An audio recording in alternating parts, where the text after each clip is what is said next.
Yuli. Ya, ya dok. Pak Niraj juga sudah hadir ya? Sudah. Sudah. Ya. Dimulai saja dok. Monggo, silakan. Baik, acara akan segera kita mulai. Sambil menunggu mungkin peserta yang lain untuk hadir di Zoom, acara langsung kita mulai saja. Baik, Assalamualaikum warahmatullahi wabarakatuh. Waalaikumsalam. Waalaikumsalam warahmatullahi wabarakatuh. Selamat pagi dan salam sejahtera untuk kita semua. Salam Om Swastiastu, Namo Buddhaya, salam kebajikan. Yang terhormat Ketua Yayasan Pendidikan Bakti Husada Kuningan, Profesor Dr. Hajah Dewi Lailatul Badriah MKes Aipo. Yang terhormat Ketua Stikes Kuningan, Bapak Haji Abdul Rohim SKPMH. Yang terhormat Ketua Prodi Program Studi Ilmu Kesehatan Masyarakat, Dr. Hajah Mamlukah SKM MKes. Yang terhormat Dr. Esti Febriani MKes. Yang terhormat narasumber yang sudah hadir di tengah-tengah kita, Dr. Niraj, welcome. Kalau di sana mungkin malam ya dok? Ya, malam. Jam 9. Iya, kalau di sini pagi, jadi kalau di sini masih seger jam 8 pagi. Ya, jam 8 ya. Iya. Terus yang saya hormati semua panitia dan peserta yang sudah hadir di Zoom. Alhamdulillah, puji syukur marilah kita panjatkan kehadirat Allah Subhanahu wa Ta'ala, karena kita telah diberikan kesempatan yang sangat luar biasa untuk menambah ilmu kita bersama narasumber yang sangat luar biasa dalam kegiatan Visiting Professor dengan tema Digital Technology Solution for Health. Dalam keadaan sehat. Semoga kita semua dalam keadaan sehat ya. Berikut perkenalkan, nama saya Yuldesi Amalia. Saya akan membacakan susunan kegiatan pada hari ini. Yang pertama ada pembukaan, yang kedua menyanyikan lagu Indonesia Raya, yang ketiga sambutan, yang keempat penyerahan secara simbolis cindramata, yang kelima pembacaan tata tertib dalam kegiatan hari ini, yang keenam acara inti yaitu penyampaian materi, yang ketujuh sesi diskusi, dan yang terakhir penutup. Baik, untuk mengefektifkan waktu, marilah kita buka acara ini dengan membacakan doa sesuai dengan kepercayaan masing-masing. Berdoa dimulai. Konsen.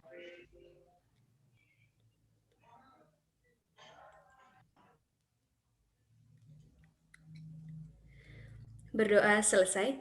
Masih dalam acara pembukaan, yakni menyanyikan lagu Indonesia Raya. Baik, untuk seluruh hadirin untuk dapat mengepalkan tangannya di dada sebelah kiri.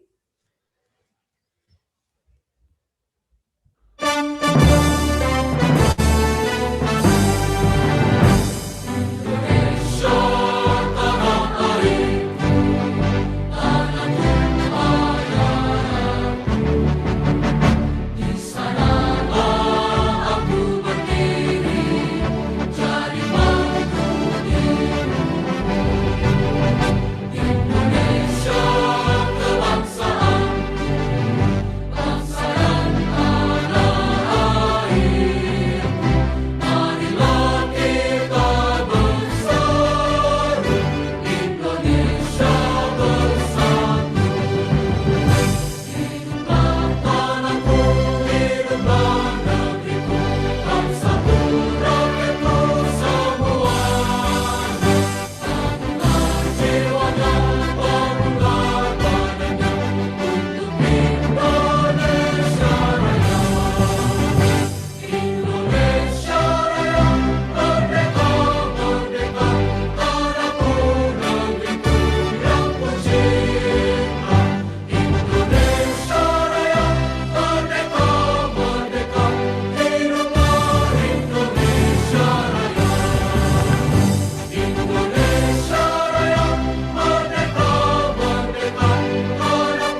Baik, terima kasih. Untuk acara yang selanjutnya yakni sambutan. Sambutan akan disampaikan oleh perwakilan atau dari Ketua Program Studi S2 Ilmu Kesehatan Masyarakat kepada yang terhormat Dr. Hajah Mamlukah SKM MKes, dipersilahkan. Bismillahirrahmanirrahim. Assalamualaikum warahmatullahi wabarakatuh. Waalaikumsalam warahmatullahi wabarakatuh. Selamat pagi untuk semua. Yang terhormat Ketua YPBHK, Profesor Dr. Haji Dewi Lailatul Badriah MKes AIFO, yang terhormat Ketua Stikes Kuningan Bapak Haji Abdul Rohim SKPMH, yang kami hormati dan kami banggakan guest speaker pada acara visiting profesor kali ini yaitu Bapak Niraj Kak PhD, yang saya hormati Ibu Dr. Esti Febriani MKes selaku dosen tetap, dan pada hari ini beliau sebagai moderator. Para dosen tetap di Prodi S2, Prodi S1 IKM, S1 Keperawatan, S1 Kebidanan, Stikes Kuningan, dan seluruh mahasiswa Stikes Kuningan dari seluruh prodi, baik prodi S1 Kesehatan Masyarakat, S1 Kebidanan, S1 Keperawatan, dan khususnya untuk prodi S2 Kesehatan Masyarakat. Puji syukur kehadirat Allah Subhanahu wa Ta'ala, pada hari ini kita semua masih diberikan kesehatan, diberikan kesempatan dan keberkahan untuk bisa mengikuti acara visiting profesor yang kedua, di mana kami selaku Prodi S2 sebagai penyelenggara dengan judul Digital Technology Solution for Health.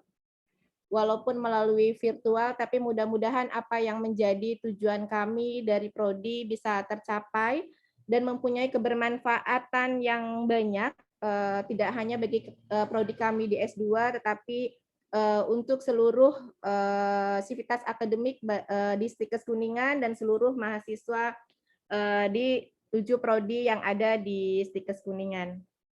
Sebelumnya kami memperkenalkan profil dari Stikes Kuningan, bahwa kami lahir di tanggal 22 Desember tahun 2006.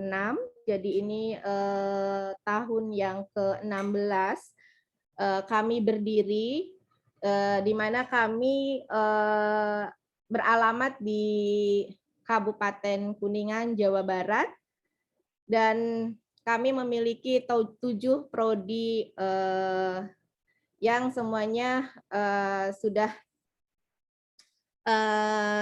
insya Allah terakreditasi, walaupun di sini kami penyelenggaranya adalah prodi S2, tapi ini pesertanya hampir dari seluruh prodi yang ada di Stikes Kuningan.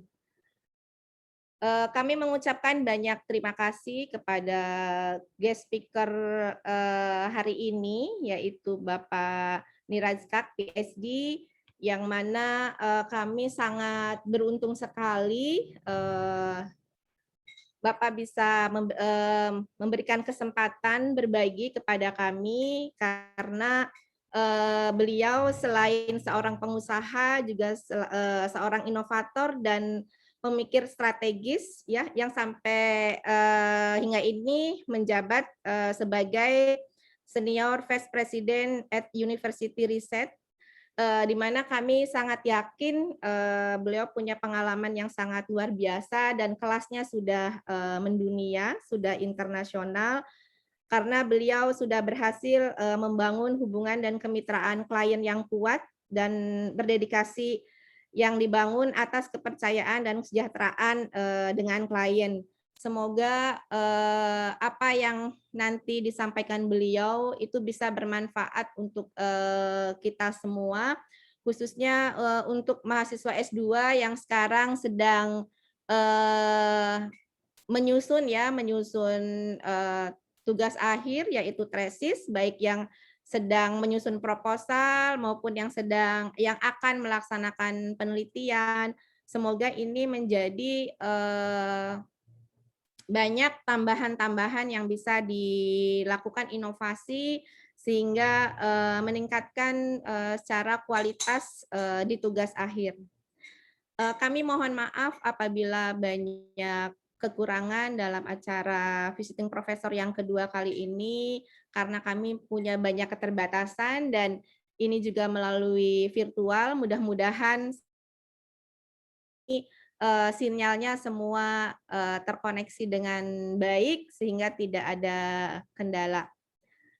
Itu saja yang ingin saya sampaikan. Semoga acara ini bisa menjadi awal kerjasama dengan Bapak Niraj, di mana kami mengharapkan tidak hanya pada hari ini saja, tetapi bisa berkelanjutan sampai ke depan, baik mungkin di bidang pengajaran, di bidang penelitian khususnya, karena luar biasa sekali banyak yang sudah dipublish oleh guest speaker kita ini, sehingga kita perlu belajar banyak. Mudah-mudahan nanti ke depannya banyak yang bisa kita kerjasamakan sehingga banyak kebermanfaatan yang akan kami dapatkan. Itu saja, terima kasih. Mohon maaf apabila banyak kekurangan. Assalamualaikum warahmatullahi wabarakatuh. Waalaikumsalam warahmatullahi wabarakatuh. Terima kasih kepada Dr. Mamlukah yang sudah menyampaikan sambutannya. Baik, untuk selanjutnya yakni penyerahan secara simbolis dari Ketua Program Studi S2 Kesehatan Masyarakat kepada pemateri. Untuk panitia mungkin bisa di spotlight mungkin. Oke, baik Pak Ibu, mohon dibantu untuk spotlight Dr. Lulu dan juga Dr. Niraj. Untuk didokumentasikan. Oke. Hello Dr. Niraj. Okay, please unmute your voice. Oke, ya. Selamat pagi. Pagi, Dok. I will take a picture, Dok. Please see a cam. Okay, I will 3, 2, 1. Okay, is for second picture. Can you raise your time? Oke, boleh Right, untuk angkat jempolnya. Oke, 1, 2, 3. Oke, thank you very much. Thank you. Thank you. Terima kasih untuk Ibu Lulu dan Dr. Niraj. Baik, langsung kepada acara selanjutnya, yakni pembacaan tata tertib untuk kegiatan hari ini. Silakan mungkin bisa di-share untuk tata tertibnya. Oke, terima kasih. Sama-sama. Nah, untuk tata tertib pada kegiatan hari ini, yaitu yang pertama, next. Nah, untuk distribusi dulu ya, untuk distribusi peserta pada kegiatan hari ini yaitu sebanyak 26% laki-laki dan 74% itu perempuan. Jadi dominasinya perempuan, didominasi oleh perempuan. Lalu banyak perempuan. Ya, lebih banyak perempuan, Dok. Untuk selanjutnya, untuk peserta sendiri yang paling banyak itu dari S2 Kesehatan Masyarakat, mahasiswa S2 Kesehatan Masyarakat, yang kedua dari S1 Kesehatan Masyarakat, lalu dari Keperawatan dan Kebidanan. Jadi ini untuk semua program studi dari mahasiswa dari semua program studi mengikuti kegiatan hari ini. Baik, selanjutnya. Nah, untuk berdasarkan semester, paling banyak itu mahasiswa semester 2 mungkin untuk S2 ya, untuk S2 Kesehatan Masyarakat, karena ini akan menghadapi atau akan menyusun penelitian atau akan melaksanakan penelitian seperti itu. Yang kedua untuk semester 4 di S2 juga sama yang sedang melaksanakan penelitian. Selanjutnya. Nah, untuk tata tertib dan ketentuannya, yang pertama, seluruh peserta harap menonaktifkan mikrofonnya agar tidak mengganggu kelancaran acara. Yang kedua, peserta diharapkan tidak melakukan spam di kolom chat, kecuali apabila ada pertanyaan atau ada penyampaian dari pemateri yang kurang jelas. Yang ketiga, akan ada sesi tanya jawab, di mana peserta dapat menggunakan icon raise hand. Nanti sama moderator akan dipersilahkan untuk bertanya secara langsung. Yang keempat, seluruh peserta yang ingin bertanya via Zoom dapat bertanya di kolom chat juga ya, dengan ketentuan nama penanya underscore pertanyaan. Nanti akan dipilih pertanyaan oleh moderator, contohnya misalnya dari Rena underscore negara yang mana yang memiliki teknologi kesehatan paling canggih, misalnya seperti itu. Selanjutnya, peserta yang mendapatkan materi dan sertifikat hanya yang memenuhi syarat dan ketentuan, di antaranya mengisi link pendaftaran dan link evaluasi. Nah, link evaluasi ini akan kami share di akhir sesi, jadi untuk seluruh peserta harap untuk mengikuti kegiatan ini dari awal sampai akhir gitu ya, agar supaya mendapatkan sertifikatnya gitu. Baik, terima kasih. Mungkin itu untuk ketentuan dan tata tertib dari kegiatan hari ini. Beranjak pada acara selanjutnya, yakni acara inti yang akan dipandu oleh Dr. Esti Febriani. Namun di sini saya akan membacakan CV dari Dr. Esti terlebih dahulu. Untuk nama lengkap sendiri yakni Dr. Esti Febriani MKes, tempat tanggal lahir di Koto Tinggi 7 Februari 1966. Pekerjaan sekarang sebagai dosen tetap Prodi S2 Ilmu Kesehatan Masyarakat Stikes Kuningan. Yang kedua, TB Technical Advisor Lembaga Kesehatan Nahdlatul Ulama atau LKNU. Yang ketiga, Direktur Eksekutif Yayasan Lentera Kesehatan Nusantara. Yang keempat, anggota Civil Society Task Force TB WHO Global. Dan yang kelima, Deputi CEO Party Momentum. Baik, untuk acara selanjutnya saya persilahkan kepada Dr. Esti Febriani MKes. Saya persilahkan.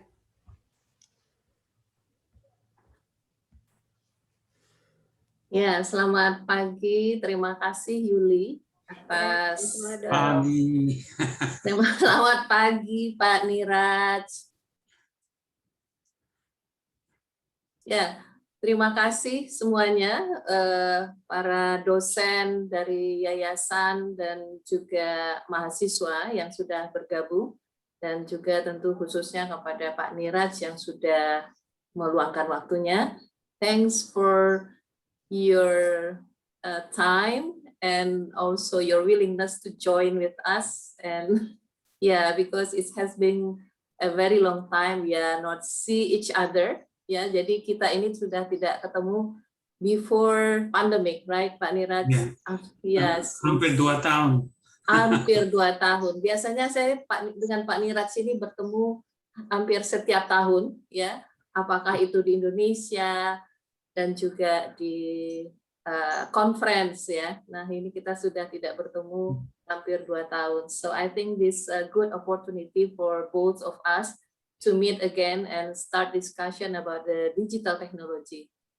Oke, selamat pagi. Assalamualaikum warahmatullahi wabarakatuh.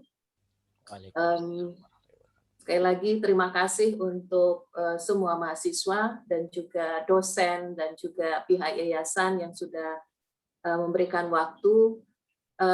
This is the second opportunity for Stikes Kuningan to have a visiting professor. That's why I would like to introduce my guru, my teacher, and my friend as well, Pak Niraj, because I know him many years ago, and he is my teacher, he is my guru, especially for tuberculosis. So because of him, I had an opportunity to see another country and also have a chance to see how the other country implemented the TB program. So, oh ya, dan juga saya juga punya kesempatan untuk berkunjung ke Harvard University because of him. So I think that's a very what I call sesuatu yang menurut saya adalah pengalaman yang luar biasa bagi saya, ya, incredible moment for me because I have a chance to have a discussion with the very important people in Harvard. Ya, ini saya akan bacakan, saya akan perkenalkan Pak Niraj pagi ini sebagai pembicara kita dengan topik Digital Technology Solution for Health. Pak Niraj, for me, he is a health entrepreneur. Ya, dia bukan hanya seorang public health expert, but also entrepreneur. Sehingga beliau juga strategic thinker and being the innovative things to the country and to the world. Ya, sehingga Pak Niraj ini punya long experience with university research and co. And now he is the vice president of Equity, which focus on digital technology solution. Sehingga ketika kita bicara tentang digital technology, ketika kita bicara tentang isu public health, dan kita akan bisa melihat, jadi kalau Anda Google, ya, we can see there are many experience that we can see from Pak Niraj regarding public health issue. Dan saya juga mengenal Pak Niraj as a demographer, ya, dia ahli demografi, sehingga and he really love Indonesia. Jadi Pak Niraj ini sudah punya pengalaman yang cukup panjang. Beliau sangat cinta Indonesia. Jadi saya mengenal beliau long time ago when I was still very young. Ya, dia but still now. Dan Pak Niraj berperan di dalam berperan penting di dalam salah satu strategi komunikasi untuk BKKBN yang dikenal ini adalah lingkaran biru. Jadi kalau Bapak Ibu yang dari bidan biasanya itu cukup kenal dengan KB lingkaran biru, dan Pak Niraj terlibat cukup dalam proses pengembangan komunikasinya. Next.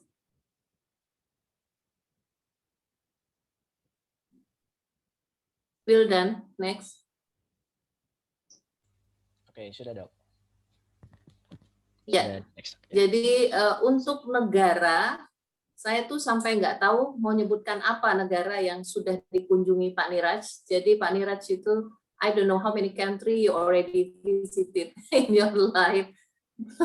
Ya, karena Pak Niraj ini selalu berkunjung ke negara-negara yang di mana beliau terlibat dalam pengembangan program, ya, termasuk di Afghanistan dan negara-negara lainnya. Sehingga di sini memang ruang lingkup pekerjaan beliau sangat luas, jadi terutama untuk digital teknologi dan juga untuk isu kesehatan sendiri, bidang HIV/AIDS, malaria, tuberkulosis, dan penyakit menular lainnya. Dan juga beliau adalah terlibat sangat aktif dalam perencanaan strategis dan peningkatan kualitas, sehingga beliau ini kalau kita lihat track record-nya sudah cukup panjang atau bahkan sangat panjang. Yang beliau mulai itu adalah dari Johns Hopkins University, kemudian juga di Futures Group dan University Research and Co, dan sekarang beliau di Equity. Dan untuk publikasi, dan ini adalah publikasi beliau juga sudah cukup panjang. Kalau Anda lihat di Google Scholar, ini hasil penelitian beliau atau tulisan beliau yang sudah dipublikasi juga sudah cukup banyak. Jadi di sini tercatat 64 tulisan yang sudah dipublikasi di artikel dan jurnal penelitian. Next.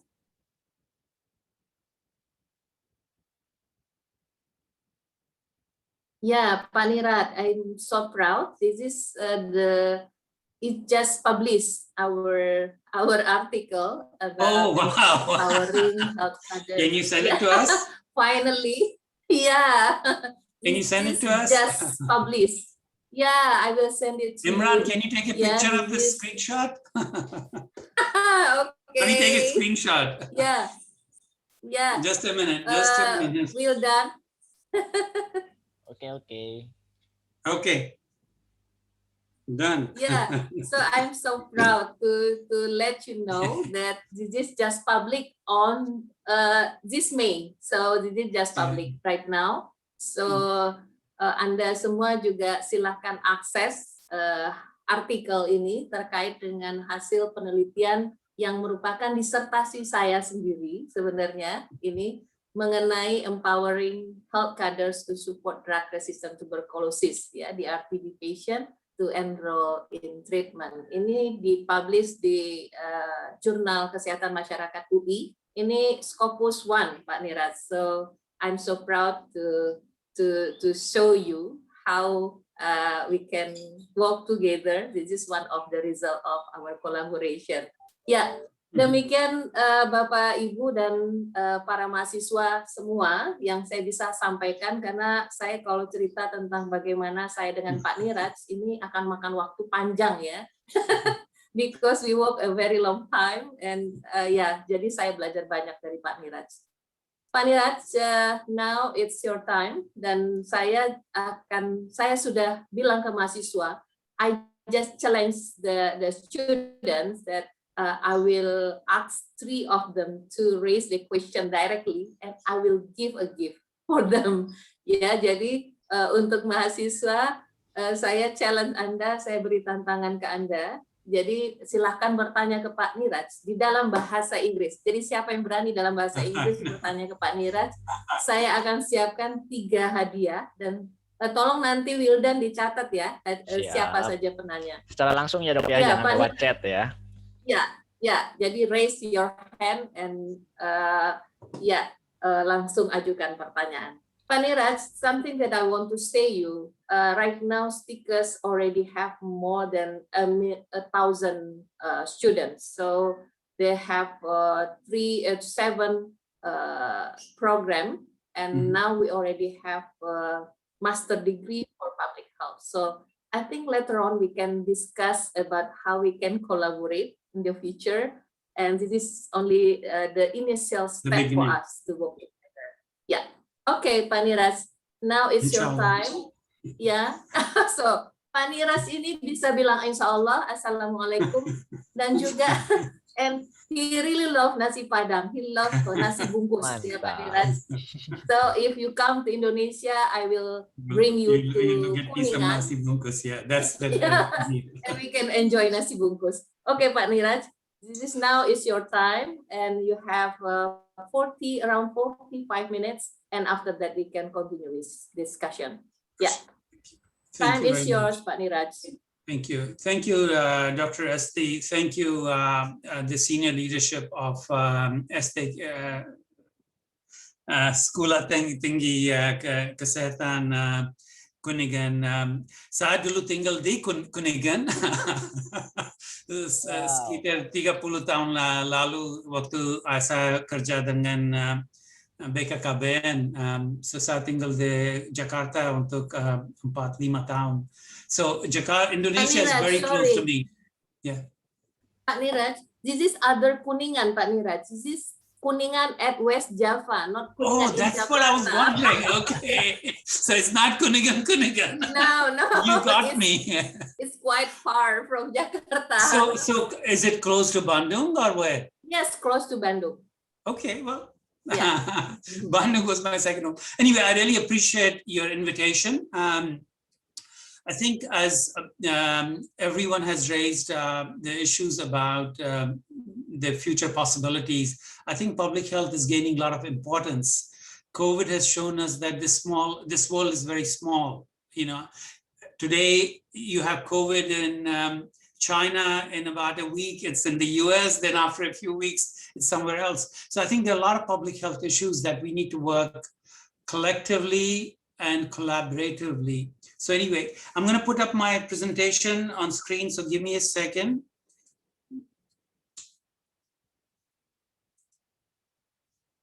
So just a minute, I'll bring it to the center. I also want to thank my colleague Imran, who's also there, who works with Equity on digital tools. So I think he's a big part of our technology group. So can you guys see the screen? Yes, Okay. Paniraj. All right. Yes, we can see it. I would divide my presentation into 4 parts: introduction, just talking a bit more about public health issues, then why digital tools, then equities, Uconnect platform, and then we'll have some discussions. But anyway, a lot of what I'll be discussing is applicable to any public health area, but it's also applicable for education or any other social service. So it's not just related to health, but it's just the way we think about the use of technology, that it could create more transparency, it can improve governance and all that. So I think digital is a very important thing for our future. But let's look at currently, since most of you are public health students. So I think right now, there are a number of major public health issues. One is global health security. As you know, that a disease emerging in one part of the world can impact the rest of the world very rapidly. So we are all together into all of this. So looking at solutions, looking at emerging diseases, emerging or select pathogens is very important, that we have the capacity for surveillance, disease surveillance. We have capacity for detecting disease. We have capacity for treating disease, but then also doing contact tracing, and then also preventing disease so that it does not explode and engulf the entire world. The second important issue that the entire world is dealing with, whether it's Indonesia, whether it's USA or many countries in Africa, which is how do you make health, how do you bring health equity, that everyone has access to health, same quality of care. As you know, often if you're poor, you may not have access to health services. If you live in rural areas, you may not have access to quality health services. So it's very important issue for us. You must have all heard about universal health coverage. In Indonesia also, you have a number of insurance schemes for making sure that all individuals have access to quality health services. The next important issue that we are dealing in most part of the world is ending AIDS, still TB. I mean, TB still is a big issue, including in Indonesia. There are about 10 million people who get TB infection every year. About 2 million people die of TB every year.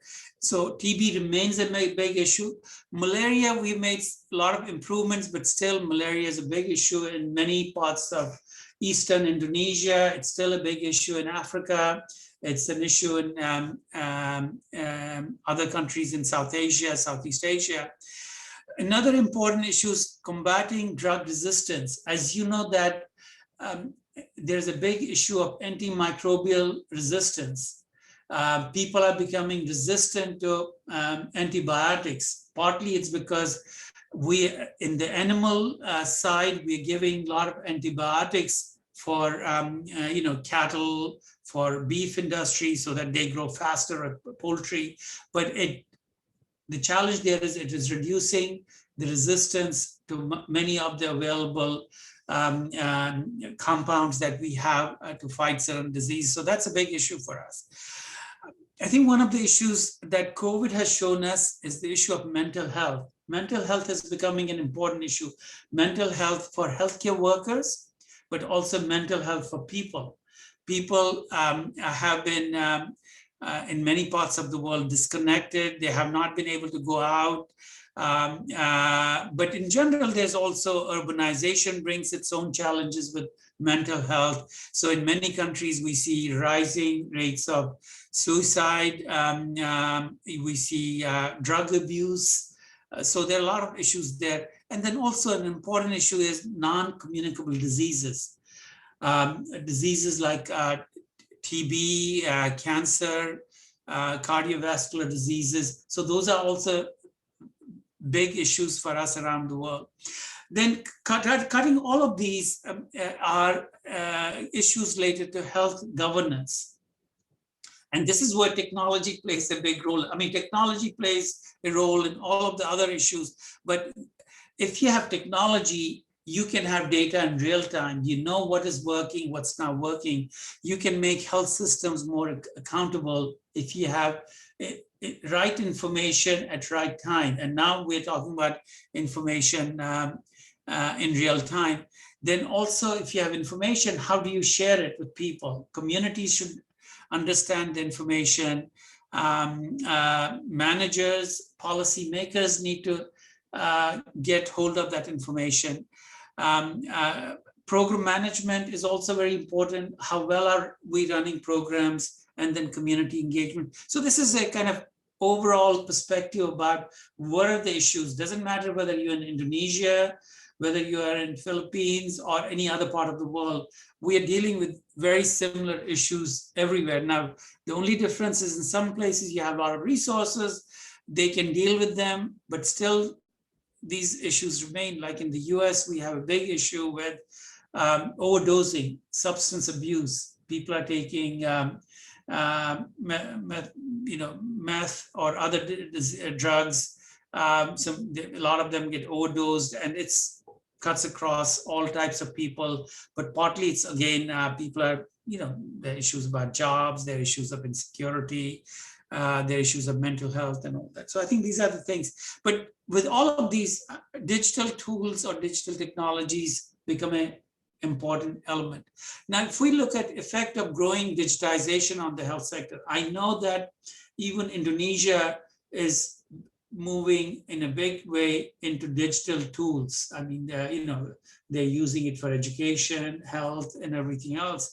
Now the question is, how efficiently are these being used? So this is from one of these World Bank reports. So rapid decline in the cost of smartphones and access to the internet, and in the development of low-cost diagnostic technologies.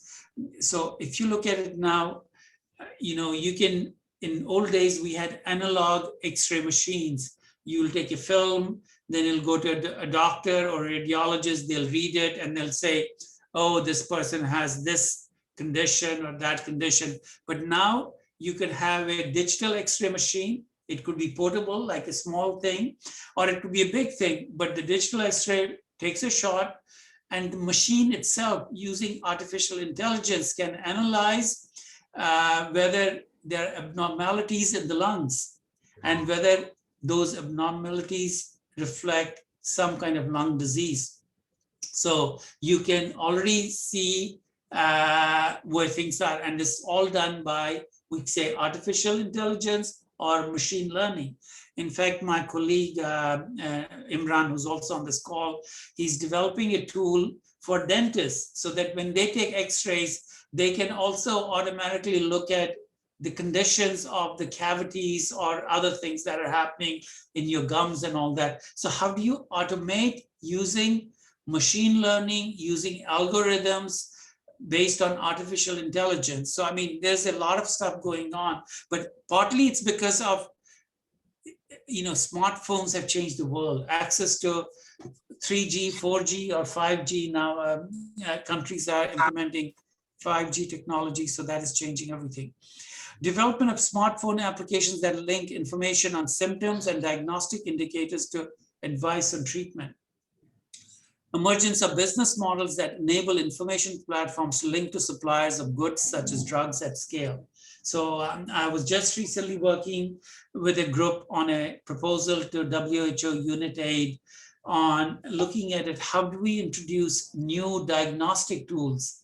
We're talking about point of care devices where you can have a small device where you put a specimen, it'll do a rapid molecular analysis in a cartridge. So within 30 minutes or 1 hour, you'll know whether a person has TB, drug-resistant TB, and also maybe look at some other diseases.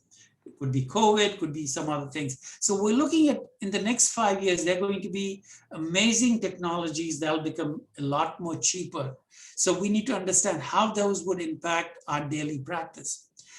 Creation of platforms that maintain secure personal health records and enable people to link to different types of healthcare providers. So we have tools, and this is something I'll discuss today, that could link patients and providers. It was about 10 years back that in Bangladesh, we were working on MDR, or drug-resistant TB, thing, where we introduced video doc, or these days we say telehealth or something else. So a lot of doctors or other healthcare providers don't want to see drug-resistant TB patients. People are afraid of them getting infected. So we used Skype or other things to make sure that doctors or nurses could see the patients in their home settings. They didn't need to take public transportation, go to a health facility. Now, if COVID has shown us it's feasible a lot more. Now, in many countries, we've introduced telehealth tools, etc. And then also another important element is use of predictive analytics. That means I can look at a set of data and I could say that, are we going to get do we have an emerging pandemic? Let's say, let me give you an example, not about COVID, but malaria. If I'm in a country, if I know the conditions of a health system, and if I also know meteorological data, that's, when the rains are going to come, how much rains are we expecting, and thing. And then as malaria cases are reported, we could predict if there's going to be a upswing of cases. So that means if we know that the health system is weak, we could put in more resources to counter the emerging disease. So that's the predictive analytics. Or at an individual level, if we know the parameters of a person, their history, the blood pressure, if we know other comorbid conditions like diabetes, and then other things coming, I will say these are the people at risk of getting some severe something of something, right? Even with COVID now, if we can look at some of these tools using predictive analytics, we can also already predict to some extent who's more at risk of getting the disease. But let's say we do a lot of work on TB. I can use predictive analytics to demonstrate which patients need more support for adherence so that they take their medicine every day. Which patients we can give them the medication, they'll do okay. So that we don't need to give direct support or DOT, as you may know, direct observed treatment to each and every patient, but we'll only do DOT, whether it's video dot, whether it's some other technological solution, but there are ways of doing it. But it's all because of data. We have data about patients, we have data about health systems. If you connect those dots, you can start doing predictions. So here are some examples about how digital technologies can promote self-reliance, whether it is at the individual level or at an organizational level. I think in terms of this building citizen capacity, capacity of the economy, civil society capacity, if people have data upfront, they can do a lot of things to help themselves, whether it's at the individual level, at a district level, or at a country national level. So if we are doing anything on digital health, there are certain basic principles for digital development. We have to keep in mind, at the end of the day, who's the user? Is it the patient that is that digital tool targeting, or is it the healthcare worker? Or are we looking at it, both of them? So the word we use these days is human-centered design. And I think if you look at it, anything, you look at iPhone, the older versions of iPhone, they were very, the human-centered design. They always looked at it, who's the user, and what simplicity would those people be looking for. There were not too many things that you had to do it. A lot of it was intuitive. So design with the user, basically building on the concepts of human-centered design. It's a very important element these days. We also need to understand the existing ecosystem. What kind of technologies exist in a country? Do they have a 3G, 4G, 5G? Then we also have to look at who's the user. If the user is someone in the village, they may not have access to smartphones. They may only have access to the old, the regular Nokia type of phones. So we need to look at it, who are we targeting, and would they have access to that technology, so that That's an important thing. We also have to make sure we're not just doing it for 5 people or 10 people. We have to design for scale, that a lot more people can benefit from this.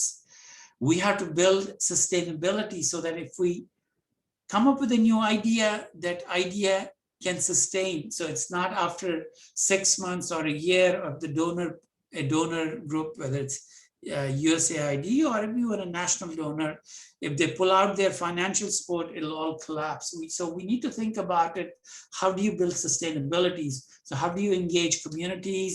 How do you engage patients or people, and then others who can help in building that sustainability?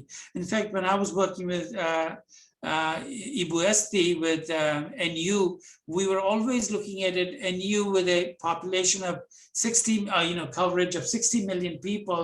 So how do you work with them, because they have the infrastructure? So that's what we talk about, the ecosystem, and then sustainability. Anything that we're doing in digital development has to be data driven. Information is critical, and information in real time or almost real time is very critical. We need to make sure we're using open standards, open data, open source, so that others can innovate on it. So it's not a licensed product where somebody else cannot use it. So we want to leave that flexibility. It should also have the capacity to reuse and improve. We have to make sure we are protecting the information of people.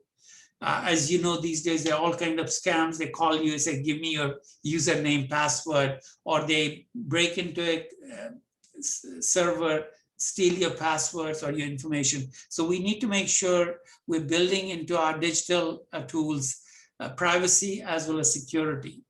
And then also there has to be collaborative. So one of the things in this whole thing is we use Agile, A-G-I-L-E, Agile system, which is very short stages of development so that we can learn quickly. A lot of times projects run for 3 years, 4 years, and then the 4 years say, oh, it doesn't work. This was a failure. But in technology, you really want short phases of learning so that you can see what's working and what's not working, so you can modify it. So if we look at a digital transformation platform, you have people, you need to be human, your design should be human-centered. You have processes, you have systems, there are transactions involved, you want to automate those, you want to reduce the effort so that there's less time involved in the development. Again, if this is an area of interest, Imran is working right now on doing voice dictations in electronic health records. So when you go to see a doctor, they're often entering data on a computer, right? They're not looking into your eyes and say, okay, tell me how you're feeling today, because they're either typing or writing something. But now we're developing voice recognition into the electronic health records. So they're all, I mean, all of this is possible. So you need to look at it, what can be automated. We need to look at business networks. We need to look at digital adoption. Who's going to adopt? How would we help adoption? People don't adopt technology right away. So we need to find out who are the early adopters and then influence their behavior so that they can influence the behavior of their peers and all that. And then also decision digitization. So these are different concepts within the digital transformation. So let's look at a system here. This is something we were just dealing with, a very innovative issue about supply chain. So if I look at supply chain solutions, so if you look at this one, supply chain solutions for end-to-end tracking, documenting, and analyzing data for continuous business process improvement. So we have data for inventory management right here.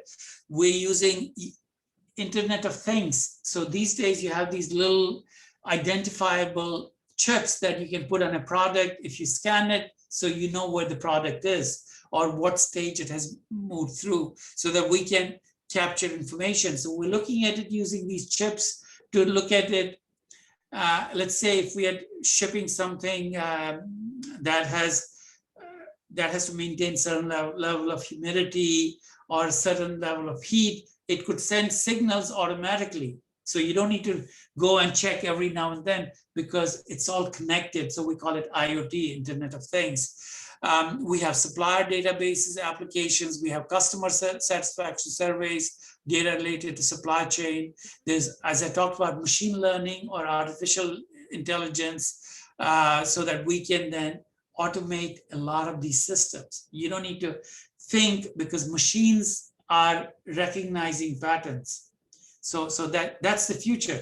That in future, a lot of these functions will be done by machines. Humans will have to learn more, so we do higher level things. Machines will do a lot of those monotonous, routine kind of activities. So this is a model that we often use. This is the hierarchy of digital health technology components. So if you look at it at the top level, you have digital health interventions, including teleconsult, which is video consultations, or Uconnect, direct observed treatment, electronic medical records. We have program management, surveillance, patient care, e-training, health information systems, information and communication technology, e-health, decision support systems. So if we have a platform called Uconnect Digital Health Technologies, but it's driving all of these innovations to help improve the programs. So in an we call them connected health tools. As I said, everything's connected. If you have these days supply chain, like let's say whether it's Depkes or Baker Cabin, they have their central stores, they have their own supply chain, they have, they assess the needs, quantify the needs at different levels. People from lower levels send orders for drugs or commodities. So that information is linked to patients. As you see that patients are consuming certain drugs, you know what's happening in the periphery, how much medicines have been consumed. So what's the balance, so that the system can automatically issue orders for shipping new amounts of drugs. So it's all connected. So you cannot just say, I'll design this system, then somebody else will design this system. These days, we can link supply chain systems with human resource systems, with patient record system. Everything could be linked. So I think one has to think through this. So if in our systems, we look at it at the patient's increased access to expert analysis and recommendations, greater visibility and control over health information, the advantages. Personalized medication. If I know a lot of data about a patient, I could tailor make the treatment. I mean, again, Ibu Esti will say with TB now, or drug-resistant TB, we want to find out what are people resistant to, so that we don't just give them a generic drug, second-line drug. We can customize their treatment based on their needs. So with the providers, more targeted and effective treatment, greater adherence to HIPAA compliance, superior care quality and efficiency, a shift in focus from treatment to prevention. And then, of course, there's reduced healthcare systems complexities. This is the payer, like the Ministry of Health, or you have, I forget the name of the agency that pays for hospitals and all that in Indonesia. That's your health payer system. Greater patient population exposure to effective treatments, and so on and so forth. Any questions so far? I go very fast. Ibu Esti or anyone else? Yeah, Pak Niraj, I think you can continue your presentation, and we can discuss later on. Okay. So this is another way. This is again from World Bank. So it's like we're looking at big data analytics to support programs with decision-making support. So we're looking at analytics to predict future spread and impact of response options. It's like we should have done that way for COVID. Analytics for geographic and subpopulation hotspots and prioritization. So in many countries during COVID, we were talking about circuit breakers or localized containment zone. So instead of saying the whole country should be locked down, so okay, we're going to lock down, or we'll have a circuit breaker in a smaller area because we could track how many cases were being generated or what was the positivity rate. So this is what the big data hubs do, that analytics that estimate wider economic impacts and interventions to mitigate them, and then analytics to monitor, track, change, and evaluate implementation. So this is that big data concept, that data is critical in all of these things as we do it. I think there are a lot of regulatory challenges in scaling up digital health. We can do little pilots here and there. So because often you need to get approvals from Ministry of Health or Ministry of Telecommunication. And also if you're linking data, let's say data from DEPCAS, from data from hospital systems. So again, you want to make sure everyone has consensus about how this data will work. So how can new health platforms be influenced to prioritize the needs of the public rather than commercial interests? Because also private companies are interested in their own money. To what extent should online medical advice be regulated, and should algorithms be produced and made available as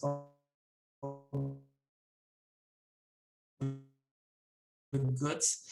Who should own treatment algorithms on the basis of these data? We want to make sure commercial companies don't exploit it to their own financial interests. So that's something that has to be looked into. How can personal privacy be taken into account so that people are not using your data to target you with some other sales and all that? What are the implications for the regulation of healthcare professionals? So, I mean, there are all of these things as we move into the digital space. Now let's look at key challenges to digital health technologies for health ecosystem. So in many countries, we're dealing with inadequate digital infrastructure. So, I mean, Indonesia, you have fairly good coverage, but there may be pockets that do not have enough high-speed cell phone towers. So, or they may be sparsely populated. You may have, we call it cellular or digital for deserts. There's no cell signals coming in. Insecure financial sustainability at scale. So they may be good models, but there may not be enough financial commitment for that. Poor digital literacy among clients or providers to use technologies. I think there is also digital literacy among policymakers. If they don't understand the utility of digital tools, they may not be willing to support it. Oversaturation of concentrated pilot technologies. Everyone's got interest. They say, oh, I have a better tool here. I think even in Indonesia for TB, there was, I forget the name of this tool that IRD was pushing. So it was just for private providers. So then they want to protect their interests. Somebody else wants to protect their interests. So that also becomes a problem.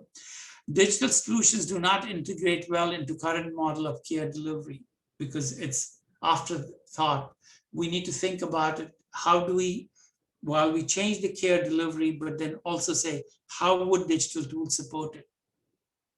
There's also lack of interoperability between systems because often they don't talk. So if we're designing a system, we need to make sure that electronic health record system or EMR, electronic medical record systems, they talk to other systems that are there, whether these are patient support tools or others. I'm sure many of you know that now with the iWatch, there's also other wearables that you can wear and monitor your steps. Now, in some countries, in the US, I'm not sure if that's come to Indonesia, but in South Africa, there's a large insurance company. So if you wear a digital watch, and if your digital watch is connected to this Discovery Health Plan, so if they say, if you walk 10,000 steps a day or blah, blah, blah, you will get some incentives, whether it's a future reduction in your insurance premium, or maybe the way Ibu Esti was saying, there would be hadiah at the end of if you ask 3 questions. So they give you some incentives to change your behavior. So technologies are also there. So in fact, one of the things, because this is not in the subject in this particular topic, we are developing something called behavior change marketing. You all know about behavior change communications, social behavior change, but in behavior change marketing, we're looking at individual health data, and then we are sending something called nudges or reminders on a daily basis or weekly basis. Did you take your medicine?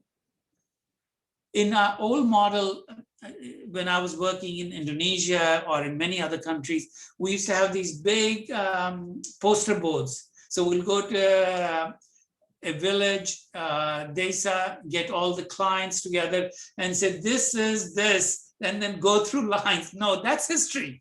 The new one is behavior change marketing. I know the behavior, or I know the health needs of Ibu Esti. So I need to target Ibu Esti with specific messages on a regular basis, depending on what the issues are. So that means, so we are marketing something at an individualized level or a subpopulation level. So if people are smoking, we can cover that as a subpopulation. Or if people have cardiovascular diseases, we can look at that as a subpopulation, but even there we can divide them into smaller pieces because we have the data. So I think, so that's an important element within digitization. We think if we have more data on individuals or health systems have more data, they can send nudges or reminders or, you know, hey, you need to do something differently. So that's important. So anyway, so barriers to digital essentials are internet, mobile, smartphones, data servers, then insufficient underlying systems for monitoring, management, and quality improvement. One of the big things that is also helping us these days with digital tools, we don't need to have individualized servers. These days, all of this thing is sitting in the cloud, and it's very cheap. Whether it's Amazon, I'm sure in Indonesia, you have your own cloud servers or something else. You can host it there, you pay them a monthly fee, and then somebody's just sending these messages out there. You don't need to have this whole infrastructure. So, I mean, there are a lot of changes taking place because a lot of systems now are cloud-based, so you don't need to create extra systems. So let me talk about some of the, so I have what, 10 minutes? Yeah, please, Pak Niraj. Yeah. So let me talk about our patient client management tools. So this is Uconnect Focus is EMR or linkages with electronic medical records or electronic health records. We do geospatial tracking. I can see if you're in Kuningan, West Java, if there's we can track people in clusters to see where are the problems, what are the issues, so we can serve them based on what I said, behavior change marketing. So geospatial tracking is very important because we also do clustering. We say, okay, are these 10 people having the same conditions or same disease so that we can come up with the same solution? Or if you had a cluster of COVID, so we say, is there something that is helping us propagate this COVID cluster getting bigger and bigger, or any other TB or drug-resistant TB? So we have telehealth or teleconsult, adherence support. If a patient is taking treatment every day, whether it's for chronic disease, if you are in statins for cardiovascular diseases, or if you are on diabetes drugs. So we want to make sure you're taking a treatment on a daily basis. So you need to provide support. People forget. So this is what I was saying, behavior change marketing, you're sending nudges, reminders in different ways. Also, it's bi-directional. So I send a nudge to Esti, she has to then respond back. So we know that she actually read it. So it didn't just go into trash or something else. With most of the drugs these days, we have adverse severe side effects. So managing those, we need to have data for that. Contact tracing, linkages with diagnostics and testing, and linkages with DHIS2 or other patient databases, district health information system. I think I was just talking about clustering, geospatial tracking. So I am tracking, like this is in South Africa. I'm looking in these clusters. There are 391 patients with drug-resistant TB right here. There are 586. So if I had this live program, I could just, go down into it and say, where are these people? Are they all together in the same village, same RWA, same ARTE? So I can then develop appropriate response. It's the same thing about clustering, looking at it now. I'm going to street by street. I see there are 14 people here. I see 7 people here. I can go further down. I can then identify people and all that. I could look at it, managing patient profiles and treatment regimens, who's on what and all that in real time. I could track again in terms of whose patients are getting what. I could do gender-wise active patient. I think it's like, Yuli did in the beginning, looking at gender and all that of our participants today. So you can do all of that in real time. She was doing it in real time too. So you already have some digital help tools there. This is in terms of how many people in a given day received their treatment. We're tracking it on a daily basis. It's an old chart, but I'm just saying, and how many of them reported side effects or anything else. And this is all using digital tools. You can see a little bit, a few people here and all that were reporting side effects. So telehealth consultations reduce crowding in facilities. Again, this is self-explanatory. I would not spend too much time. Then we have program management tools and tools for system support.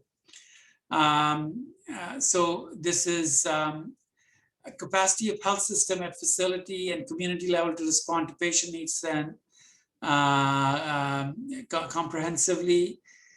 Innovations, telehealth to reduce congestion, infection prevention, control, disease surveillance at local and district level, tools to strengthen supply chain, tools to improve diagnostic patient linkages, e-learning tools to improve provider knowledge and skills, digital tools for patient education, digital cash to support patients with financial needs. So as you know, in Indonesia and many countries, if you are drug-resistant TB, they get monthly allowance of maybe $10 or $20 to buy food, nutritional things. So instead of giving cash, you give them a digital account or on their mobile thing so they can get provisions.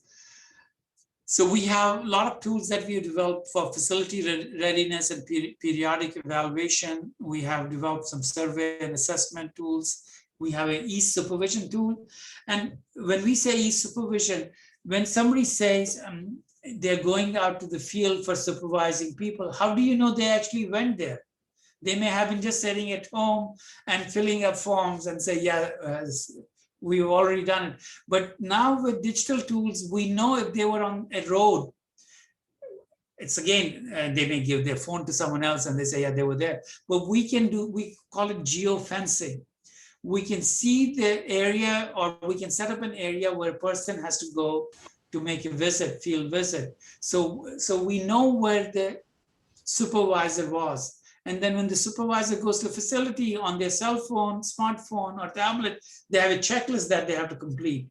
So nothing on paper, they do it in real time, it gets uploaded. So then the system will tell them the next time they'll go there, what they need to look, so they don't need to do the same checklist every time. So it's more targeted supervision, targeted mentoring that we do through our tools. We have also provided education and health education for patients' household members built into our systems. Lab information systems, again linked to the electronic health record. We have electronic job aids, tablets, smartphone-based tools, basic phone tools. We have also developed something called infection prevention and control, connecting people. It's for TB, but we can do it for COVID or anything else.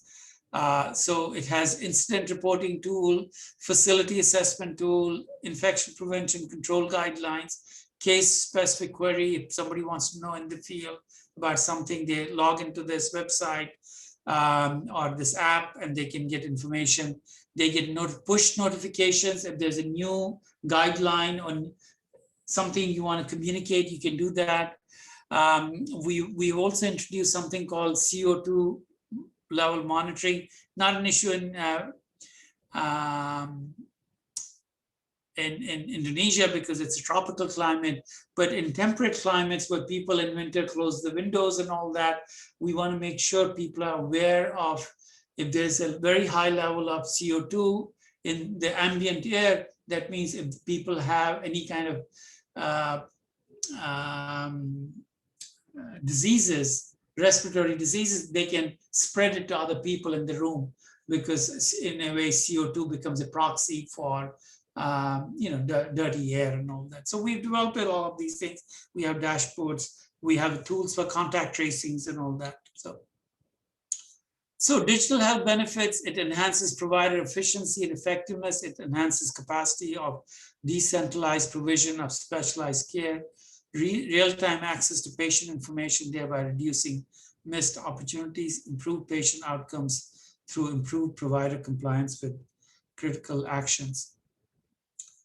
Digital health benefits, improved collaboration between various service levels and providers, integrated disease management, ability to increase scope of monitoring by adding new screens, data fields, ability to track resource utilization, and then expand resources through public-private partnerships as part of the shared value concept. So one of the things that we've done in many countries with digital health, we've built partnerships with mobile service carriers where they give us free airtime. So as I was saying that if you accept a behavior, I may give you some free time. So I have these partnerships with, I forget the names of the digital companies in Indonesia, but we basically work out with them arrangements and all that because it's a win-win situation for them. And they also want to do something good for people as part of corporate social responsibility. So anyway, so that's the overall discussion about digital health. It's important, it's the future. Now the question is, how do we do it? How well do we do it? And is it based on human-centered design? So it's user-friendly, it's not cumbersome, it's intuitive. You don't need to spend days and months to do training. In fact, about 3 years back, I worked with my colleagues in Indonesia where we developed from UI, we developed a tool for MCH Bidan and the village midwives so that they could use it for tracking MNCH key indicators and all that. I don't know, Ibu, you remember that? It was done with Millennium Challenge Corporation. Maybe you should use that under Momentum. I remember, Niraj. So see if we can do it under Momentum. Yeah, let's see. I mean, the tool is there. Just talk to Pak Budi Utomo. Yeah. All right. We can discuss about it. Yeah. So, okay. So I have put in some of our websites. We have a... Yeah, please go ahead. Yeah. Thank you, Pak Niraj. Yeah. Bapak, Ibu semua, dan para mahasiswa, ya kita sudah dengarkan presentasi dari Pak Niraj, and he covered many things and all related with digital solution. And ya, Pak Niraj juga menjelaskan bagaimana apa yang sudah dilakukan oleh QP dan yang saat ini available. And I still remember, Pak Niraj, how you told me about Uber maybe 5 years ago. That's the first time for me to know about how smartphone can change the world. And that time I cannot imagine how it works. But now it's very, very familiar in our country, in Indonesia. We have Gojek, we have Grab, and if we want to something, and I want to order food, I want to order message as well, and I just can use my finger and maybe in only about 15 minutes and food is coming. So I really agree that yeah, smartphone changed the world. Yeah. Okay, Pak Niraj, and I think there are some questions and some people already raised their hand. Yeah, I will start with Wildan. Wildan, please go ahead with your Oke, question. thank you very much. Terima kasih banyak Dr. Esti ya untuk kesempatannya. Hello Pak Niraj. Oke, I was surprised ya Dr. Niraj can speak bahasa dan ternyata lama juga ya dan juga sering ke Indonesia ya. Nah, I will introduce myself. My name is Wildan dan I'm a student of Master Public Health in Stikes Kuningan. Dan thank you for all the knowledge in this morning. Dan saya juga setuju sekali Dok Esti ya untuk pendapat dari Pak Niraj ini that untuk sekarang ini everything can be accessed with a handphone ya, studying, money, Grab, food, ya, shopping and other. Okay, and I have several question to ask. And number one is I was learn to application about geographic information system dan saya lakukan ataupun saya aplikasikan pada saat skripsi saya dan juga menjelaskan tentang to describe of incident of open defecation free ya in several district and the application is very mudah digunakan dan juga sangat bermanfaat untuk kita lakukan untuk menjelaskan berbagai kejadian kesehatan. Dan yang mau Wildan tanyakan terkait dengan pandemi yang sekarang ini, we all know that is very significant increase yes, case of COVID in India, and many report claim that is caused by a new virus mutation and a shortage of medical personnel and full of hospital. And what is Pak Niraj opinion about this condition? Mungkin itu saja Dok Esti.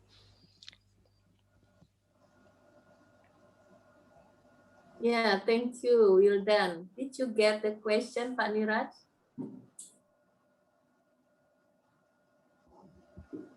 Yeah, please unmute, unmute. your. Yeah. Yes. Yeah. So you wanna summarize it for me? Yes. Yeah, yeah, Wildan, actually we're asking about how about your opinion regarding the pandemic issue in India. Yeah. No, I got that. So that's what I was thinking. Okay. So I think before you answer the question, I would like to let Mbak Lely, please go ahead to raise your question. Okay, thank you, Mbak Esti. Thank you, Pak Niraj. My question is, we know that we have many diseases to be handled in the hospital and in the primary health care. And UI also has introduced some tools, kind of mobile health for the prevention from mother to child transmission of HIV, for example. But we know since the midwife of the nurse needs to handle so many reporting and recording forms at the primary health care, so they have lots of burden. So I like to know, how does it work in America? Whether one disease has one tools for the, what do you call it, the online tools, or you have integrated mobile system for the reporting and recording. I like to know about this because we want to reduce the burden of the health providers at the primary health center. Mm-hmm. Thank you. Thank you. So in the US, you have a single system. You go into the thing, it's just an electronic health record. You open the computer, you look for the patient's name, and then... Okay, please go ahead, Pak Niraj. Yes. No, so I was saying that in the US, it's only single system. It's an electronic health record. It can contain any and every information. Now, some of them are, like you go in, you write your notes, there may be checklists and things like that, but it's single thing. So it's not like for mental health is one form, for cardiovascular disease is another one, because you do want all this information on place, and you want to create a system where it'll start putting up flags. If you checked on somebody has a cardiovascular condition, CVD, so if you are now prescribing some medication that may be not right medication, so you put in a flag. So we do, in the US, it's a single system. And it's a single system linked now to prescriptions, it's linked to labs. So when you go see a provider, whether it's electronic, video thing, or whether you're in person, they're putting the information, they even put prescription orders right there, whether it's a commercial pharmacy or healthcare facility pharmacy. So there's no paperwork anymore. From Wow. patient's record, everything goes into different direction. And that's what is the future. And this is what I was just, my colleague who's also on the call, Imran, he's sitting in Canada. So Imran is working with a practice in Canada right now because, based on their research, they've realized that a provider spends about half the time on documentation. So they want to reduce it because you want healthcare workers to spend more time and look into your eyes, right?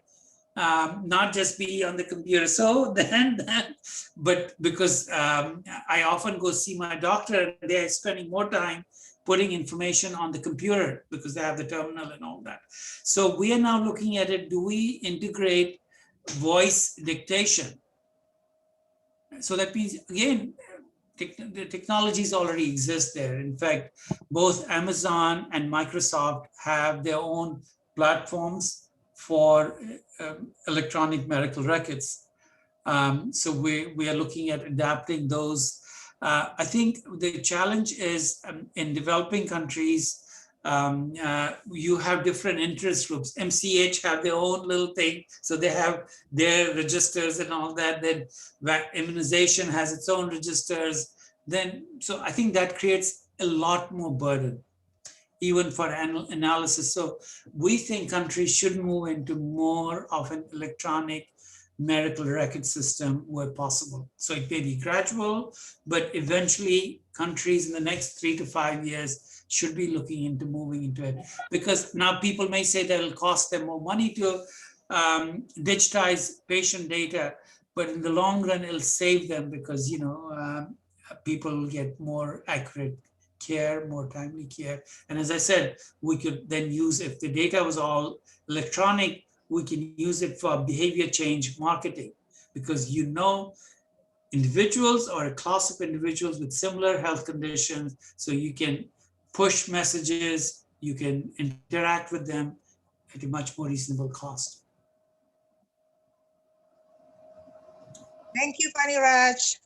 That means Indonesia has a big homework, because I see in the Thailand, they already use also integrated system using the national health insurance. Maybe one day we can have like that too.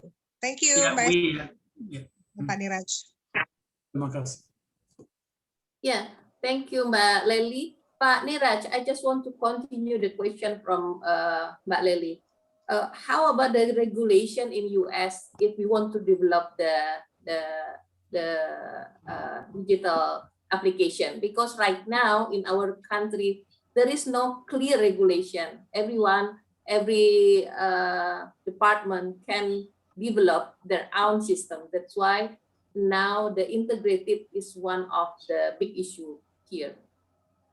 No, I mean, that's something what the Ministry of Health has to take leadership, the stewardship role, because they cannot have fragmentation. There should be one electronic health system that has some level of predictive analytics, is linked with X-rays, it's linked with prescriptions, it's linked with everything else. But that means they would need to set up a task force and work together to come up with a unified system. Because you cannot, let's say, since we had 75% of participants today are women. So if you look at a woman, her life cycle, she she could have in the earlier years pregnancy, MCH, and all that. So why would you have her, like this age, different this? You want to build her record so that you have all the information available, right? Not that you need to go to register A, register B. Yeah. So that's the future. Ya, terima kasih Pak Niraj. Ya, tadi ada pendapat dari disampaikan. Actually, I forgot to translate or wrap up your response. Ya, jadi Bapak Ibu seperti yang disampaikan oleh Pak Niraj bahwa saat ini kalau di US ya di Amerika bahwa mereka mempunyai single system atau integrated system sehingga ini menyebabkan concern atau kekhawatiran yang disampaikan Mbak Lely bahwa atau tantangan yang disampaikan oleh Bu Dr. Lely bahwa atau burden atau beban daripada petugas kesehatan akan berat karena begitu banyaknya sistem yang ada ini bisa dieliminir. Nah, ini memang menjadi tantangan bagi setiap negara bagaimana regulasi misalnya dari Kementerian Kesehatan untuk memastikan bahwa ini sistem adalah terintegrasi. Jadi memang ini jadi tantangan ke depan karena harusnya ini mempunyai regulasi yang jelas mengenai bagaimana satu digital aplikasi atau sesuatu sistem dikembangkan. Ya, thank you Pak Niraj. And the next question from Wildan, how your opinion regarding the pandemic issue in India and how the digital system can support this condition? Yeah, I think it's very sad what's happening in India with 1.3 billion people, a lot of people. I think because they did not have a good system and also political. I think the Prime Minister of India was being very, was not appropriately dealing with this issue. They thought it's like something similar to what Trump was doing in the US. He did not take this thing very seriously in the beginning. Even in India, people said, oh, this is not going to help do anything in India. So they did not take the right political decisions. So I think that's the problem. And I think the biggest problem though in India is also there's a very poor health infrastructure. As you know that at least 40% of Indians live below the poverty line, live in the rural areas where the health infrastructure is not very good. I mean, look at oxygen. So last year, I think maybe I talked to you, USD, there was a big issue around July, August that countries need to look at oxygen availability. There was a report from McKinsey, there are a lot of discussions. So now if countries did not think about it, so that means again, poor infrastructure or, you know, poor policy making. So I would say that it's very unfortunate what's happening in India. Because again, they're very technology oriented. A lot of Indians are in the forefront of technology, whether in the US or in India, because a lot of software development is happening in India. But I think unfortunately, they did not do a good job in the political leadership. So I'm not going to, political leadership did not do a good job in handling the pandemic. It's very unfortunate. Even they had some head start in vaccines, but then they were giving it to everyone else without making sure they had vaccine diplomacy. But they did not say, do they have enough for their own people? And who are the vulnerable people, the poor, right? People with older people with comorbid conditions, diabetes or other immune deficiencies. So they did not think about all of that. So I don't know what to say. It's very unfortunate. Ya, terima kasih Pak Niraj. Jadi Pak Niraj juga merespon pertanyaan dari Wildan terkait COVID-19 yang ada di India. Jadi bagaimana akhirnya dunia menyebutnya tsunami pandemik ya, karena ini begitu besarnya angka.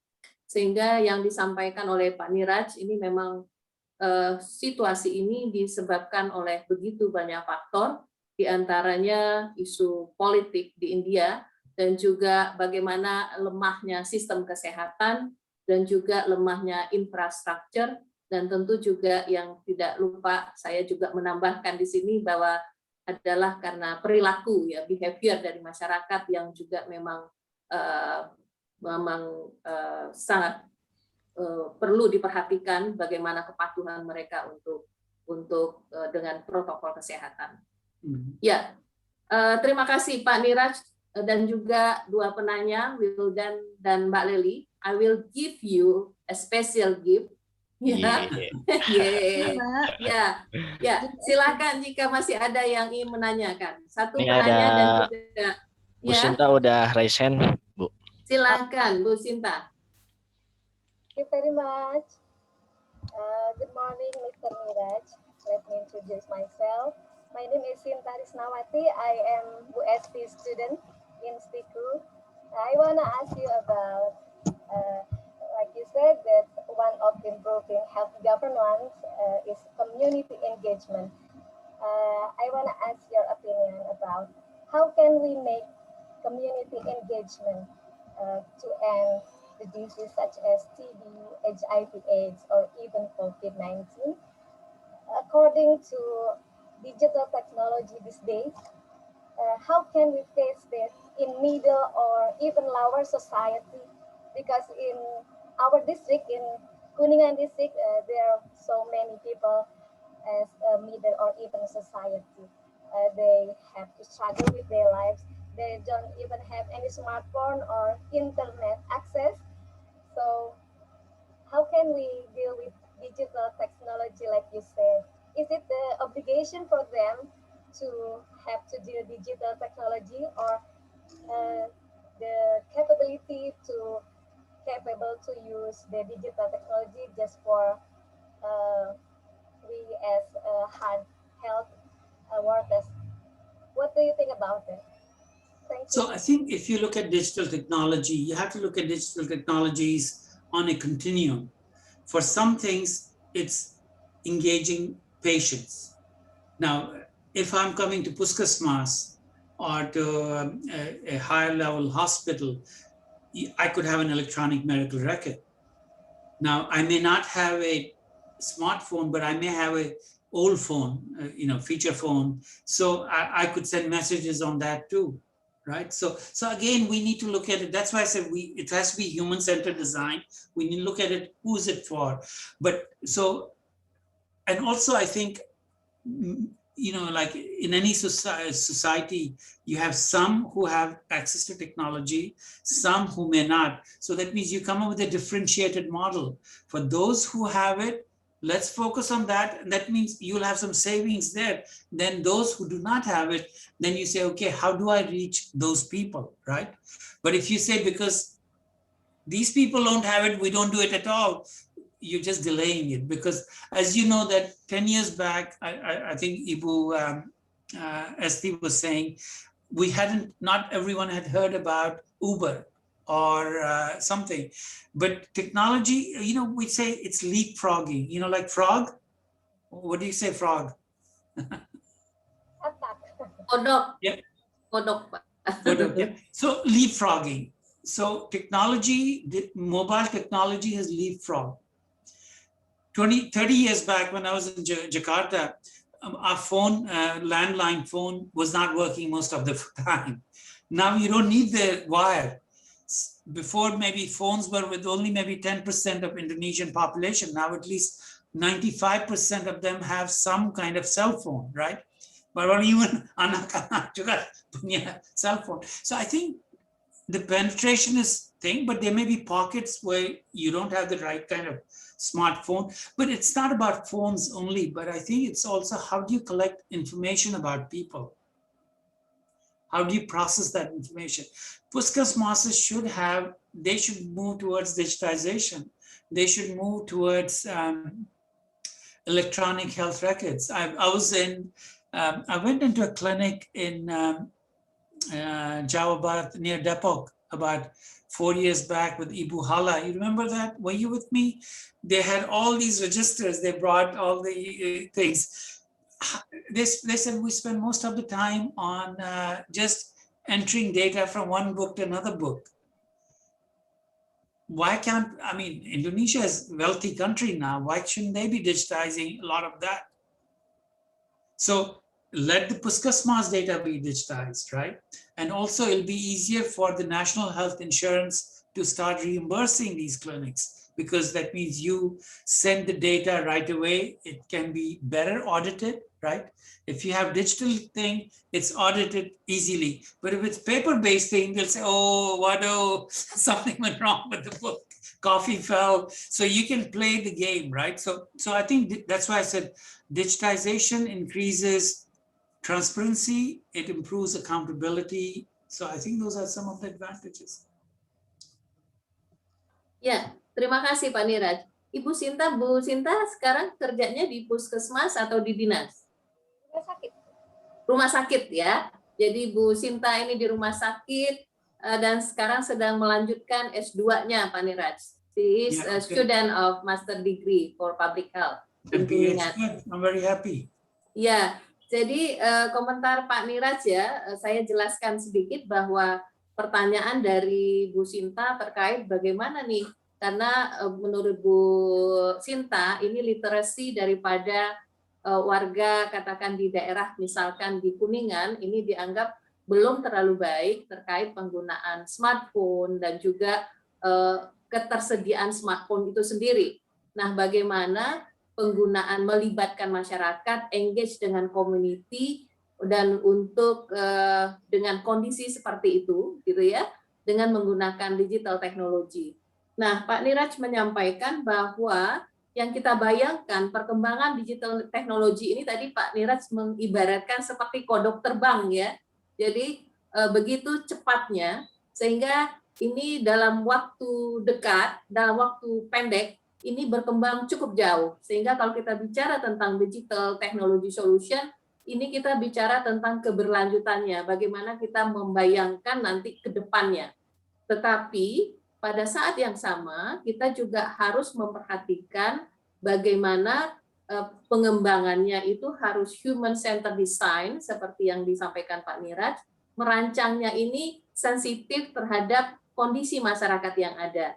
Jadi kalau rata-rata ternyata masyarakat katakan Kuningan masih menggunakan smartphone yang mungkin kapasitasnya belum sangat baik, berarti kita harus juga menyiapkan misalkan bisa mengenai mereka kirim melalui SMS ya, text by using SMS, not only using the smartphone. Jadi ini akan membuat masyarakat tetap bisa mengakses sistem. Jadi perlu didiferensiasi tergantung pada bagaimana kondisi wilayah tertentu. Sehingga sebelum mengembangkan sistem, kita perlu tahu dulu nih, siapa yang akan menjadi user daripada digital teknologi yang akan dikembangkan. Walaupun sekarang Indonesia seperti yang disampaikan Pak Niraj, ini memang berdasarkan survei terakhir pengguna internet di Indonesia, pengguna smartphone ini cukup tinggi, 65% ya dari total penduduk di Indonesia. Bahkan juga banyak sebenarnya penduduk yang sudah punya, they don't only have one smartphone Pak Niraj, but they have maybe many two. phones, yeah.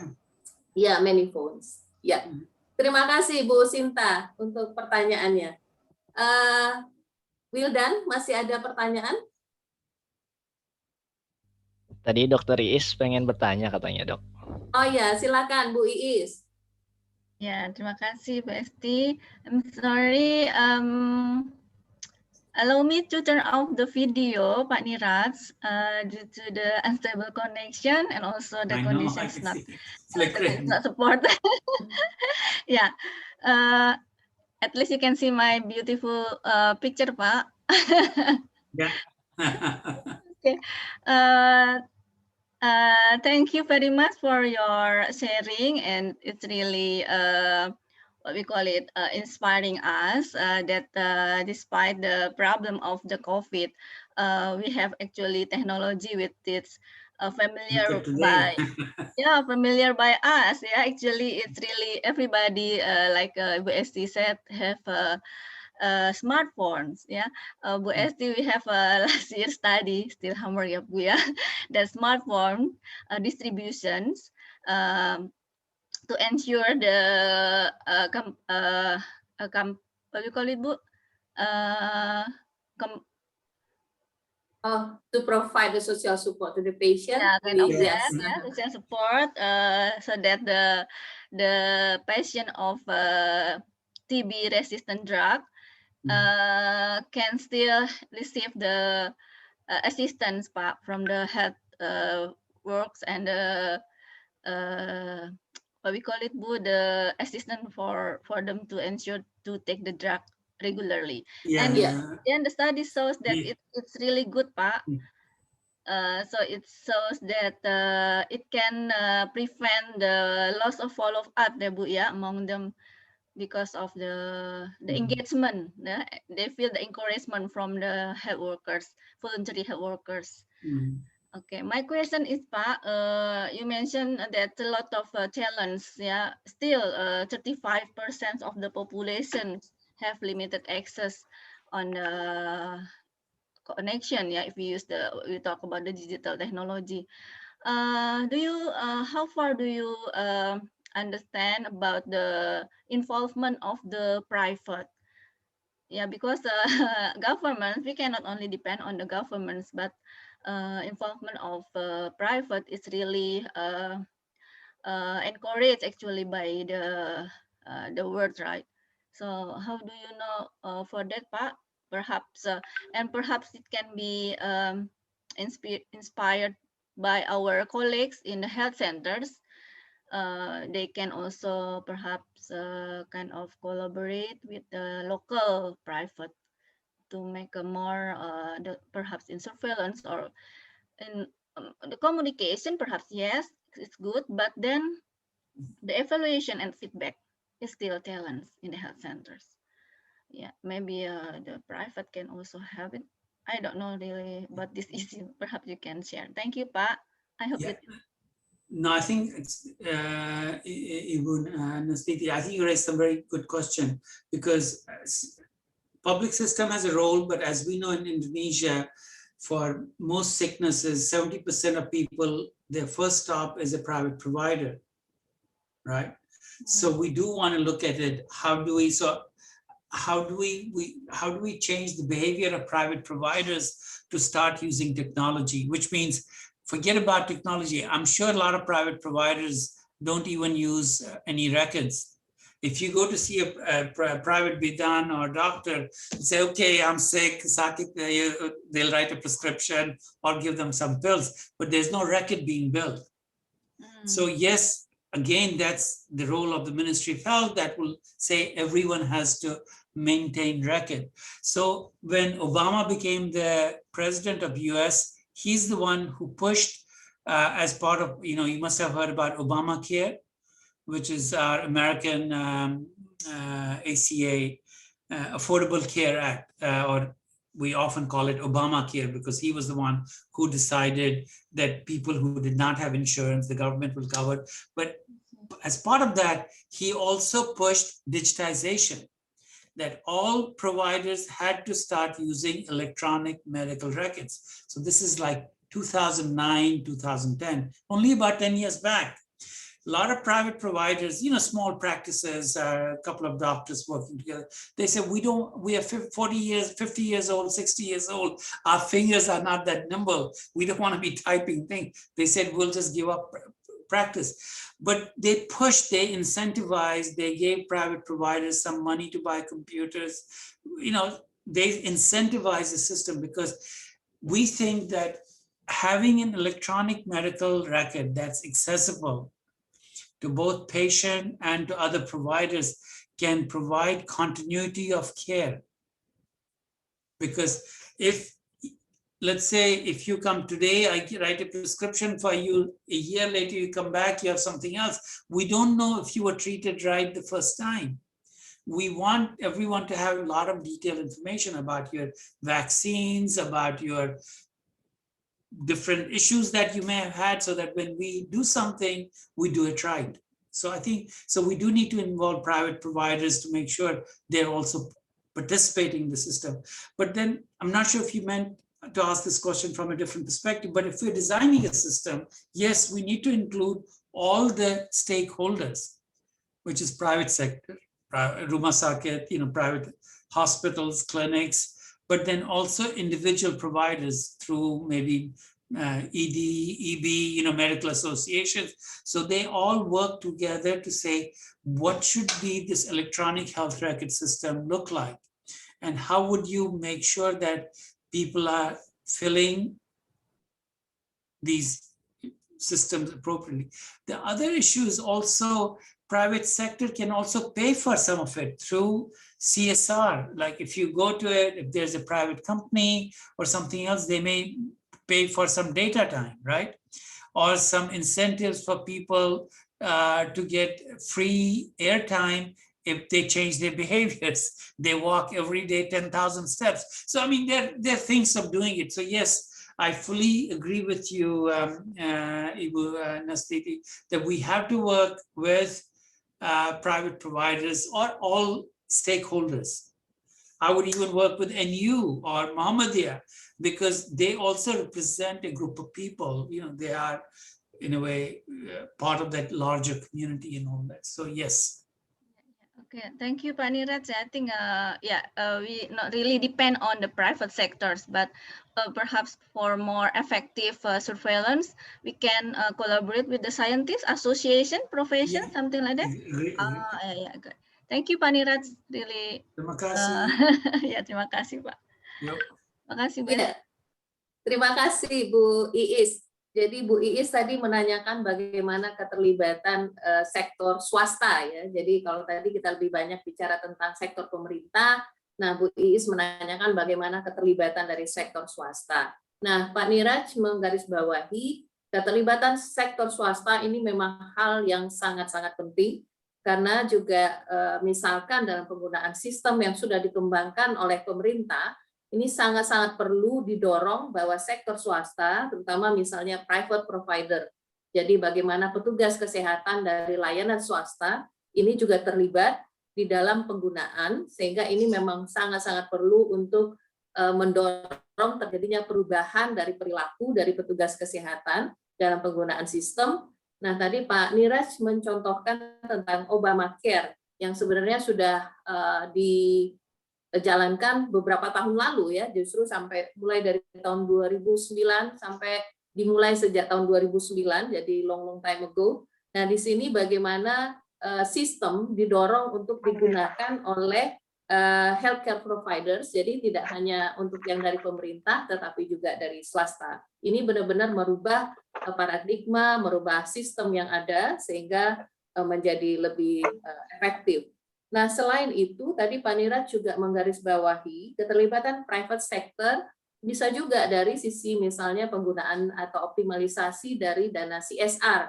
Jadi misalkan ya, misalnya memberikan insentif untuk mendorongnya terjadi perubahan kebiasaan atau perubahan perilaku di petugas kesehatan, sehingga nanti ini akan mendorong mereka untuk menjadi lebih comply, lebih patuh terhadap sistem yang ada, dan menjadikan sistem yang ada itu menjadi lebih efektif.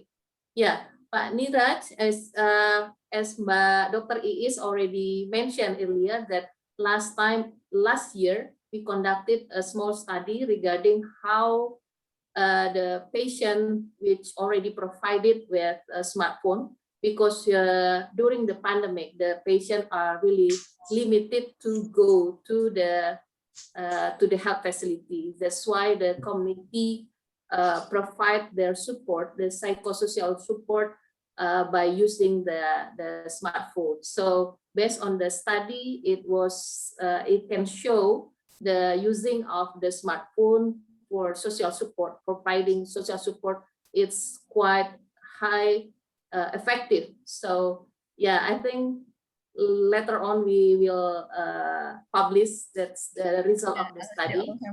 Yeah, and maybe Pak Niraj can help us, Mbak Iis, to do as a reviewer of our article. Yeah. Okay. Yeah. Terima kasih. Masih ada pertanyaan, Wildan? Mungkin sudah tidak ada lagi, Dok. Oke, terima kasih Bapak Ibu semua. Ya, sekarang sudah hampir jam 10. Kita sudah berinteraksi selama hampir 2 jam. I think it's very inspiring for us. And Pak Niraj, yeah, later on you don't need only to focus in DKI Jakarta, but No, I want to go to you should go to Kuningan, you should go to Kuningan. West Now I have Java. to go. I look. Yeah, because Indonesia have 500 districts, so you need to distribute your focus not only for Jakarta. I want you guys to invite me and I'll come over. Yeah, if the condition is going better and we can set our time to, because actually, as I already mentioned earlier, Pak Niraj actually regularly visiting Indonesia and really love to meet with the people and collaborate. And I think later on I can continue to discuss with Pak Niraj how we can collaborate, yeah, because Pak Niraj right now Stikes Kuningan is going to what do you call it, to upgrade our accreditation. So I think it's a good process for us, and yeah, we can discuss later on how you can help us to achieve our target. Ya, Bapak Ibu semua, berdasarkan hasil diskusi dan berbincang-bincang kita pagi ini, ya, menurut saya ini adalah diskusi yang sangat inspiring, dan mungkin saja mahasiswa S2, S1 dari Kesmas dan lainnya akan menulis satu penelitian atau merancang penelitian terkait digital technology. So ini akan menjadi hal yang sangat-sangat bisa membantu Anda, dan juga begitu banyak tulisan dari Pak Niraj terkait digital technology. Dan beberapa hal yang saya ingin rangkum dari hasil diskusi kita pagi ini, yang bahwa dikatakan selain new global public, yang beberapa hal terkait global health issue. Yang pertama bahwa selain isu new global public health issue, ya, regarding the pandemic, regarding the COVID-19, Pak Niraj also mentioned that ending AIDS, TB, and malaria remains a priority in global, including the Indonesia. And the second, to combating drug resistance is also a big issue in the global. And another non-communicable disease, including the mental health. And Pak Niraj also mentioned that smartphone changed the world. This is the key sentence by our discussion today. And because by using the smartphone, we can develop a low-cost diagnostic technology and real-time intervention. And also, I just want to highlight it, Pak Niraj's presentation regarding the predictive analytics, that we can use the smartphone, we can use digital solution as predictive analytic, and by using it, we can know who's more address the issue, which patient need more support for medicine, as an example. And Pak Niraj also mentioned about the basic principle in developing the digital technology, and one of the basic principle is a human-centered design. Ini adalah salah satu yang menjadi kata kunci atau hal yang mendasar untuk mengembangkan satu digital solusi, bahwa kita harus memperhatikan bagaimana kondisi atau situasi dari masyarakat yang akan menjadi pengguna. Dan di sini juga digital health solution can cover teleconsult. Jadi digital technology bisa mengcover termasuk untuk telekonsultasi, telemedicine, dan juga hal lainnya. Dan juga di sini Pak Niraj menyampaikan big data for making a decision. Jadi tidak hanya untuk konsultasi dan hal lainnya seperti yang saya sampaikan, tetapi juga untuk pengambilan keputusan. Sehingga ini akan bisa membantu untuk menciptakan good governance. Kemudian hal yang diperhatikan, salah satu tadi saya highlight, jadi bagaimana kaitannya dengan personal privacy. Ya, ini juga isu yang hangat dibicarakan ketika data begitu banyak diakses, gampang mudah diakses. Bagaimana tadi juga Pak Niraj menyampaikan, kalau dulu kita membuat sistem harus memperhatikan infrastruktur, harus memperhatikan, kita harus menyiapkan server yang tentu juga mahal biayanya. Sekarang everything we can put on the cloud, sehingga ini biayanya menjadi murah, tetapi tantangannya adalah bagaimana nanti personal privacy daripada data yang diakses.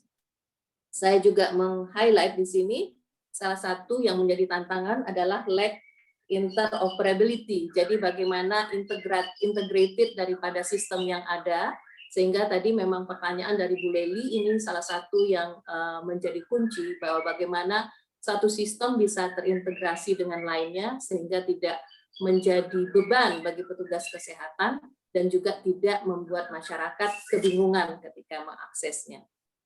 Demikian beberapa poin, dan saya juga mencatat bagaimana digital solution ini juga sangat membantu untuk geospatial tracking.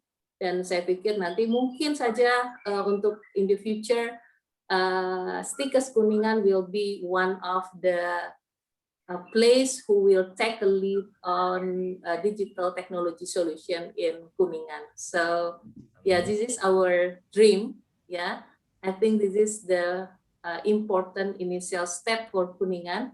Thank you again, Pak Niraj, for your time, for your sharing.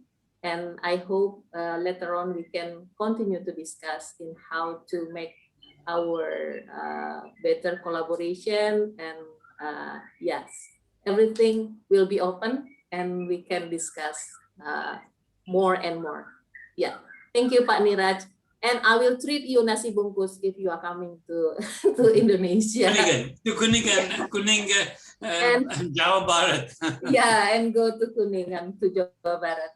Terima kasih Pak Niraj. Terima kasih. Selamat malam. Sampai Assalamualaikum. ketemu. Ya. Waalaikumsalam. Terima kasih Bapak Ibu semua. Saya kembalikan ke Yuli. Assalamualaikum warahmatullahi wabarakatuh.